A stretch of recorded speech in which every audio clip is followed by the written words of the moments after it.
So these are absolutely magical times, the times for which we actually took birth. All that has been happening till now in our respective lives is part of our preparation for what is to come, and we are being readied to be present with complete awareness to appreciate, assist, and contribute to what is coming. This is when the old, which we consider as our present, is going to disintegrate in front of our very own eyes. But there will not be any sorrow in our heart. There may be some tears of attachment, but at the same time, there's a joy that is going to start welling in our hearts. A joy that comes from the sheer beauty and magnificence of what is rising. The ancient wisdom is beginning to reveal itself.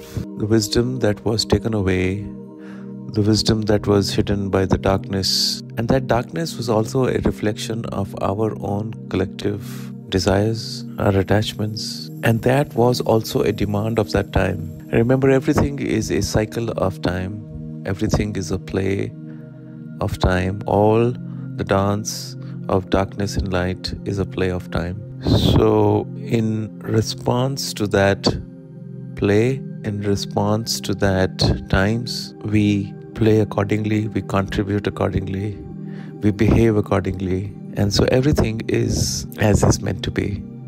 At no times, even in the times of utter darkness and chaos, it is how it is. It is how it is planned. It is how it has to play out. There's no good and bad in that. There was never any good and bad. All good and bad was a creation for us to be able to appreciate the dark and the light. Neither the light can exist without the darkness, nor the darkness can have anything worthwhile to contribute in the evolution of human consciousness if light wasn't there. So both provide a springboard for the other. In fact, it's from the womb of darkness that light came. So they are so intimately connected. They are actually part of the same one reality, same one consciousness. We call it God. We call it Creator. So creation is the interplay of light and dark. So none is to be worshipped and the other is not to be maligned. It is complete when they are together. The creation is complete when they are together. The problem lies in our judgment. The problem lies in our perception, in our understanding, and how we have judged it so far. So it's time to release that judgment. It's time to be part of this clarity that's coming now. This clarity is going to awaken us. And so this whole thought that has been the driving force behind Kailasa and the work that we are doing is actually bringing that ancient wisdom back. The school of ancient wisdom that we speak about has already started doing its work. This wisdom is coming back from the depths of time. This wisdom that was hidden is now being revealed. And this wisdom is required to negotiate the current period, the current time, the current set of events that are unfolding in front of us. Our challenge is our mind. Our mind starts to find and create a meaning behind everything.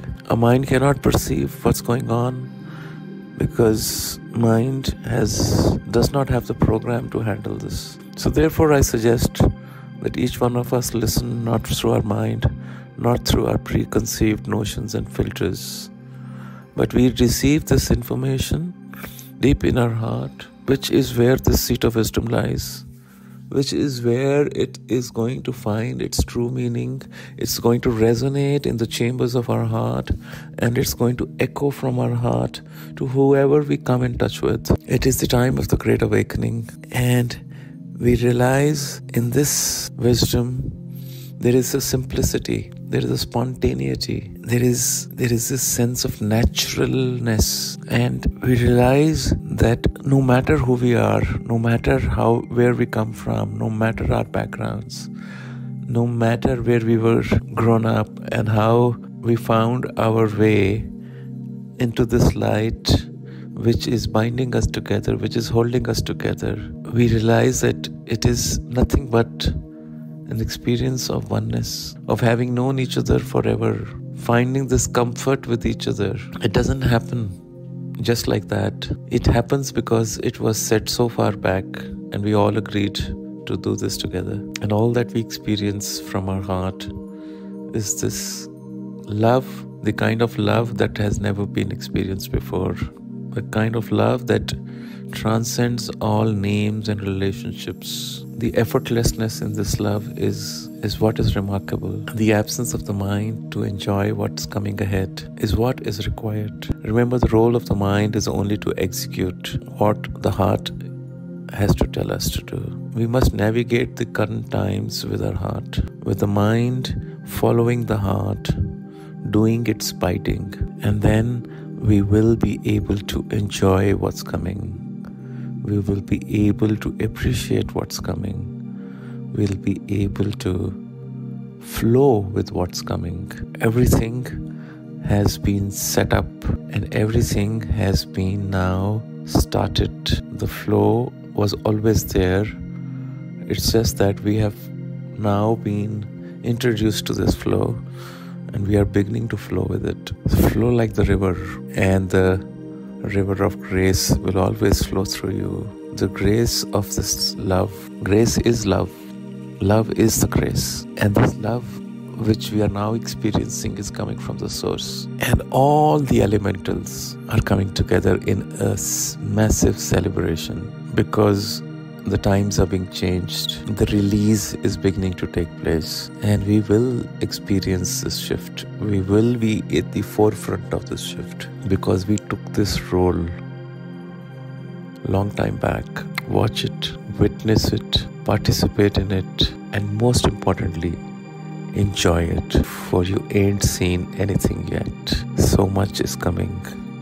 So much of joy, fun, laughter, and love is coming. So much of light is coming your way, and so much of light you're going to carry forward. Have a beautiful time and a beautiful day. Love you all.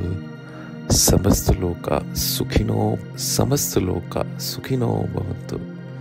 Samastaloka Sukhino Bhavantu. Om Shanti Shanti Shanti.